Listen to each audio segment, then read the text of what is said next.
রাজ্যের সাম্প্রতিক রাজনৈতিক প্রেক্ষাপটে এক নতুন সমীকরণের ইঙ্গিত দিচ্ছে রাষ্ট্রীয় স্বয়ংসেবক সংঘ প্রধান মোহন ভাগবতের আসন্ন সফর।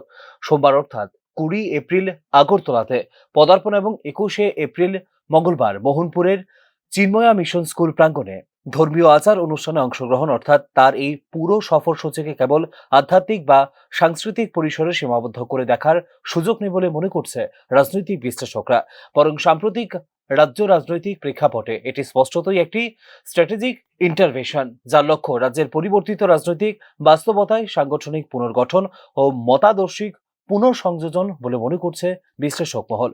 সাম্প্রতিক ত্রিপুরা উপজাতি স্বশাসিত জেলা পরিষদের নির্বাচনে ভারতীয় জনতা পার্টির প্রত্যাশিত সাফল্য না আসা কার্যত এক সতর্কবার্তা হয়ে উঠেছে গেরুয়া শিবিরের জন্য।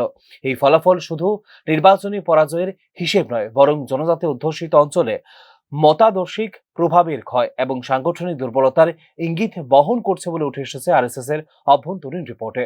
ঠিক এই প্রেক্ষাপটে আরএসএস এর সর্বোচ্চ নেতৃত্বের ময়দানে নামা রাজনৈতিক ভাষায় এক প্রকার কোর্স কারেকশন বলে মনে করছে রাজনৈতিক বিশেষজ্ঞরা।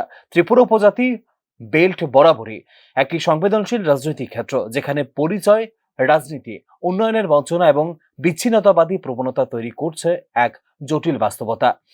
এই প্রেক্ষাপটে দীর্ঘদিন ধরেই একটি আইডিওলজিক্যাল কাউন্টার ন্যারেটিভ নির্মাণের চেষ্টা চালিয়ে যাচ্ছে আরএসএস, যেখানে সামনে আনা হচ্ছে জাতীয়তাবাদী ভাবধারা এবং সাংস্কৃতিক ঐক্যের বার্তা। বর্তমানে প্রায় 150টিরও বেশি শাখা, শিক্ষা প্রতিষ্ঠান ও সংস্কারমূলক কেন্দ্রের মাধ্যমে যে নেটওয়ার্ক গড়ে তোলা হয়েছে, তাতে কার্যত একটি গ্রাসরুট মোবিলাইজেশন মেশিনারিতে পরিণত হয়েছে আরএসএস। সেই যন্ত্রটিকে পুনরুজ্জীবিত করার প্রচেষ্টা হিসেবেও দেখা হচ্ছে মোহন ভাগবতের এই সফরকে। বিশেষত তৃণমূল স্তরের কর্মীদের মধ্যে মনোবল পুনর্গঠন, সাংগঠনিক শৃঙ্খলা জোরদার এবং জনজাতি সমাজের মধ্যে নতুন করে আস্থা অর্জনের লক্ষ্যেই এখানে প্রধান বলে নিশ্চিত রাজনৈতিক বিশ্লেষকরা।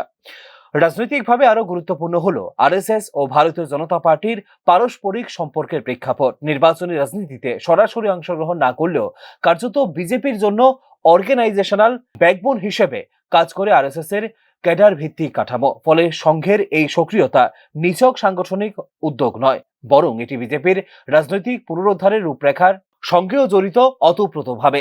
সব মিলিয়ে একটি বহুমাত্রিক রাজনৈতিক বার্তা বহন করছে মোহন ভাগবতের আসন্ন ত্রিপুরা সফর। এদিকে জনজাতি অধ্যুষিত অঞ্চলে মতাদর্শিক জমি পুনর্দখলের প্রচেষ্টা, অন্যদিকে সাংগঠনিক পুনর্গঠন এবং নির্বাচনী ব্যর্থতার পর ন্যারেটিভ রিসেট এর সূচনা বলে মনে করছে রাজ্য রাজনীতির বিশ্লেষকরা।